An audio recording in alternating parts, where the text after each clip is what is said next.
শাওনৰ প্ৰখৰ ৰ'দত খেতিৰ পথাৰত নাঙল বাই হাতে কামেৰে ব্যস্ত এক দৃশ্য আৰু সেই দৃশ্যৰ মাজত এজন উদ্যমী ছাত্ৰনেতা দীপজ্যোতি গোৱালা চাহ জনগোষ্ঠীৰ জাতীয় ছাত্ৰ সংগঠন অসম চাহ জনজাতি ছাত্ৰ সন্থাৰ সক্ৰিয় নেতা গোৱালাই ৰাজনীতি আৰু নেতৃত্বৰ লগতে সমানেই ব্যস্ত খেতি পথাৰত দীপজ্যোতি গোৱালাই শৈশৱ কালৰে পৰা পিতৃৰ সৈতে খেতি পথাৰত খেতি কৰি আহিছে আজিও নিজৰ ৬০ বিঘা মাটিত ধান ৰবি শস্য আৰু আন বিভিন্ন উৎপাদনেৰে পৰিয়ালৰ জীৱন আৰু জীৱিকা চলাই আহিছে নিজৰ পৰিয়ালৰ লগতে গাঁৱৰ বহু ৰাইজে তেওঁৰ পৰা লাভ কৰিছে অনুপ্ৰেৰণাৰ উৎস এই যুৱ নেতাগৰাকীয়ে চাহ জনগোষ্ঠীৰ অধিকাৰ ছাত্ৰ ছাত্ৰীসকলৰ শিক্ষাৰ সুযোগ শ্ৰমিকসকলৰ সমস্যা আদিৰ দাবীত সদায় আন্দোলনৰ নেতৃত্বত থাকে বহু অনুষ্ঠান আৰু প্ৰতিবাদ কাৰ্যসূচীৰ নেতৃত্ব দিয়া দীপজ্যোতিয়ে নিজৰ ব্যস্ত ৰাজনৈতিক জীৱনৰ মাজতো আঁকোৱালি লৈছে কৃষিক ডিমোৰ মাছৈ অঞ্চলত দীপজ্যোতি গোৱালা আজি নতুন প্ৰজন্মৰ বাবে এক অনুকৰণীয় নাম খেতি নেতৃত্ব জনসেৱা তিনিওটা দিশতে তেওঁৰ নিস্বাৰ্থ অৱদানে এতিয়া প্ৰশংসা লাভ কৰিছে সমগ্ৰ অঞ্চলটোতে Actually, এতিয়া আমাৰ ধান খেতি শেষ হোৱাৰ লগে লগে আমি দুৰ্গা পূজাৰ আগে আগে আমি ৰবি শস্য খেতি লাগিম যেহেতু আমি সৰিয়হ খেতি কৰোঁ ৰঙালাও খেতি কবি খেতি ফুলকবি বন্ধাকবি ওলকবি সৰিয়হ আপোনাৰ মাটিমাহ এইখিনি খেতি আমি কৰোঁ আৰু এইখিনি খেতি কৰি মেলি আমি হাঁহ কুকুৰাৰ লগতে মই মীন পালনো কৰোঁ হাঁহ কুকুৰাও পোহোঁ এনেকৈ মই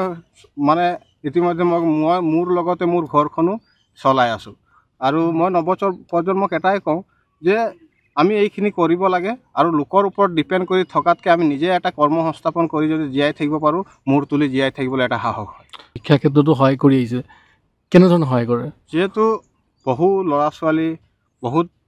আজি দুখীয়া ঘৰৰ ল'ৰা ছোৱালী আছে দিন হাজিৰা কৰি মাক দেউতাকে তেওঁলোকক শিক্ষাৰ দিশত হওক খেলা ধূলাৰ দিশতে হওক আগবঢ়াই নিবলৈ সক্ষম নহয় তাকে মই যিসকল ল'ৰা ছোৱালী বা ছাত্ৰ ছাত্ৰী মোৰ ওচৰত আহে কিছুমান নিজৰ মানে আৰ্থিক অৱস্থাত মানে তেওঁলোকৰ মনোবৃত্তি আছে আগবাঢ়ি যাবলৈ পঢ়া শুনা আগুৱাই যাবলৈ ইচ্ছা আছে কিন্তু ঘৰখনৰ কাৰণে নোৱাৰে তো মই সেইসকল ছাত্ৰ ছাত্ৰীক মই মানে যিখিনি মোৰ সামৰ্থ্য সেই হিচাপে মই তেওঁলোকক আগুৱাই লৈ যাবলৈ সম্পূৰ্ণভাৱে চেষ্টা কৰোঁ আৰু সহায় সহযোগিতা সদায় কৰোঁ আৰু ভৱিষ্যত জীৱনত তেওঁলোকক এই দৰিদ্ৰ ছাত্ৰ ছাত্ৰীসকলক মই তেওঁলোকৰ লগত সদায় আছোঁ আৰু থাকিম সুবিধা লাভ কৰিছে খেতি কৰাৰ ক্ষেত্ৰত খেতিটো আজি মই জানিব পৰাৰ পৰা মই দেউতাৰ লগত একচুৱেলি ক্লাছ 4 মানৰ পৰাই যাওঁ এনেই যেতিয়া দেউতা হাল লৈ যায় মই হাল লৈ যাওঁ তেওঁলোকৰ লগত জলপান লৈ যাওঁ এনেকুৱা কৰি মই দেউতা গোটেই অৰিহণাটো খেতিৰ কামটো মোৰ মানে শিকাইছে মোৰ দেউতাই আৰু তেওঁৱে মোৰ শিক্ষাগুৰুৰ লগতে এই যিখিনি আমি খেতি বাৰীৰ কাম কৰোঁ বা যিখিনি আমাৰ কৰিবলগীয়া কৰণীয় কাম থাকে মানে হাল বোৱাৰ পৰা এতিয়া আমি পাৱাৰ টিলাৰত হাল বাইছোঁ আগতে আমি গৰু হালত হাল বাওঁ আৰু ম'হ হালো আছিলে এই তেতিয়াৰ পৰা লাহে লাহে মই শিকিলোঁ আৰু পঢ়া শুনাৰ লগতে মই যেতিয়া নিজে জনা হ'লোঁ বুজা হ'লোঁ তেতিয়াৰ পৰা কিন্তু মই নিজে খেতি কৰিবলৈ আৰম্ভ কৰিলোঁ আৰু আজিলৈকে আমি এই প্ৰচেষ্টা চলাই আছোঁ আৰু চলাই গৈ থাকিম চৰকাৰী সাহায্য এতিয়ালৈকে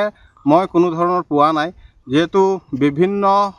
আমাৰ যি চৰকাৰী আঁচনি মই এপ্লাই কৰিছোঁ আপোনাৰ ৱাটাৰ পাম্পৰ কাৰণে এপ্লাই কৰিছোঁ ৱাটাৰ পাম্পো আজিলৈকে নাপালোঁ পাৱাৰ টিলাৰৰ কাৰণেও এপ্লাই কৰিছিলোঁ নাপালোঁ আৰু যোৱা বছৰো মই সাধাৰণ স্প্ৰে এটাৰ কাৰণে এপ্লাই কৰিছিলোঁ গোটেই Aadhaar card voter card PAN card এইখিনি জমা দি পিনে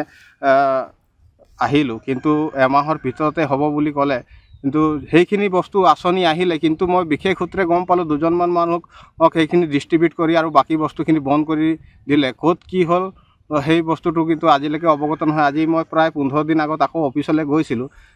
কৃষি বিভাগৰ অফিচত কিন্তু তেওঁলোকে কোনো ধৰণৰ এই কথাটোক গুৰুত্ব সহকাৰে নল'লে চাহ জনগোষ্ঠীৰ মানুহক তেওঁলোকে মাহিয়া দৃষ্টিত চাই নেকি সম্পূৰ্ণভাৱে চাই যিহেতু আজিৰ তাৰিখত আপোনালোকে চাব যিহেতু চাহ জনগোষ্ঠীৰ মানুহসকলক তেওঁলোকে এই যিখিনি খেতি বাৰী ৰবি শস্যই হওক ধান খেতিয়ে হওক কোনো ধৰণৰ সহায় সহযোগিতা বা চৰকাৰী ফালৰ পৰা কোনো দিশে মানে কিবা পাৱাৰ টিলাৰ দিয়া বা ৱাটাৰ পাম্প দিয়া বা স্প্ৰে দিয়া আমি ইতিমধ্যে পৰিলক্ষিত হোৱা নাই আপোনাৰ কিমান খেতি আছে মই প্ৰায় ধান খেতি 50ৰ পৰা 60 বিঘা মাটি ধান খেতি কৰোঁ আৰু মই এইটো নিজাববীয়াকেই কৰি আছোঁ কোনো ধৰণৰ চৰকাৰী আঁচনি পাবলৈ কিন্তু সক্ষম হোৱা নাই ডিমোৰ পৰা সঞ্জয় প্ৰসাদ চাহৰ ৰিপৰ্ট এনচি মিডিয়া